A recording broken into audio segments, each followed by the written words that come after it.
welcome to another episode of InRange. We've got Russell Fagan, Sinister Rifleman here, and we've got another new Vortex optic to talk about. This is the Vortex Solar? Sparc Solar. Sparc Solar. So they've had previous iterations of the Sparc that were battery powered solely, but they have released the Sparc Solar for 2021. So I'm going to go ahead and say it, pretty much a direct competitor to Holosun. I believe that's what they're trying to do. You can see the solar panel on top here. Mm-hmm. So with solar assist, they advertise the battery life at 150,000 hours with a CR2032 battery. So in Arizona, perpetuity. You never Right. change a battery ever again. Another couple interesting things, it has exposed adjustment. Yeah, and that's an interesting trend we've seen in the industry is more optics going to exposed adjustments. Mm-hmm. And I got to wonder if it's just because people kept losing their caps.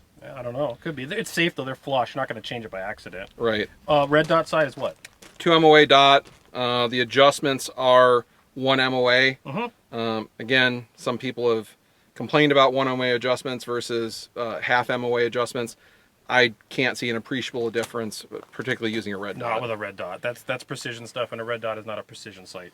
And so what's the mounting profile? It uses an Aimpoint micro mounting pattern, Okay. so any of the other stuff on the market that's Aimpoint micro compatible will work with the Sparc Solar. And the MSRP?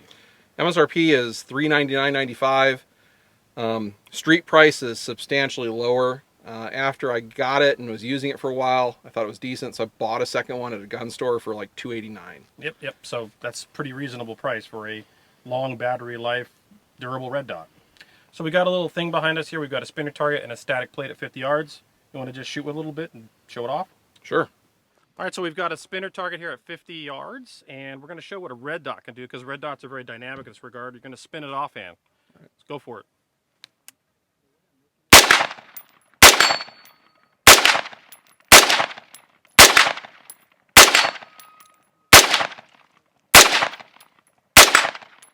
Over. So, actually easier to track a little bit standing than prone off a bipod at this distance. Yeah. All right, my turn to try this out.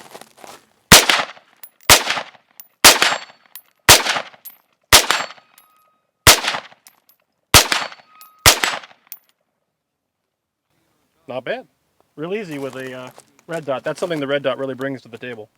So obviously you can use any of the standard magnifiers with it. Right, and this is the Vortex micro magnifier that we reviewed a couple years ago at this point on the channel. Works great. It's the right height to work with, the Vortex red dot. Yeah, typically speaking, you can use magnifiers from different manufacturers almost all the time, but sometimes there's little tiny offsets that don't really matter, but if you go for Vortex with Vortex, it's going to be just perfecto. Right. So we just did a little bit of shooting with this on the spinner, offhand, and it's exactly what you'd expect. It is a red dot.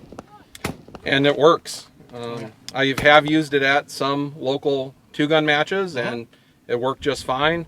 Under magnification, the dot is reasonably crisp, not as crisp as some of the more expensive stuff we've used, but enough that I don't feel it's a hindrance. It definitely works shooting targets out to 300 yards. So it's really hard to say a lot about a red dot at this point because it's a red dot. We're all familiar with them.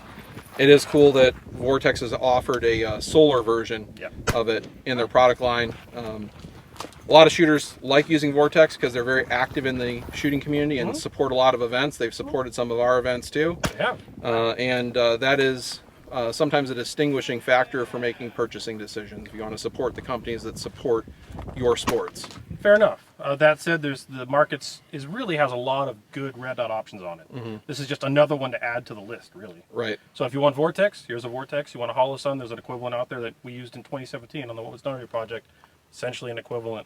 So really it's about which company you want to support and which product maybe aesthetically appeals to you. This one has a little bit more snazzy lines maybe or something like that. Right. But really they're functionally equivalent. I just want to remind everyone that while you did mention that Vortex has supported some of our matches in the past, they do not actually sponsor InRangeTV. Correct. So that's just in regards to like Desert Brutality or something like that. So this is not sponsored content. This is just a legitimate review, and it's funded by you out in the audience. Completely patreon.com/InRangeTV supported. Only you, the viewer, the PBS model, essentially. And the reason we do that is we can do completely honest reviews of things like this, and all the ammunition you saw today, etc., came from viewers like you. The other thing you can do is help us with the YouTube algorithm, subscribe, and share with your friends, because they shadow ban us half the time for content like this, which is ridiculous. And if you share it, you become an organic algorithm for us. Thanks for watching.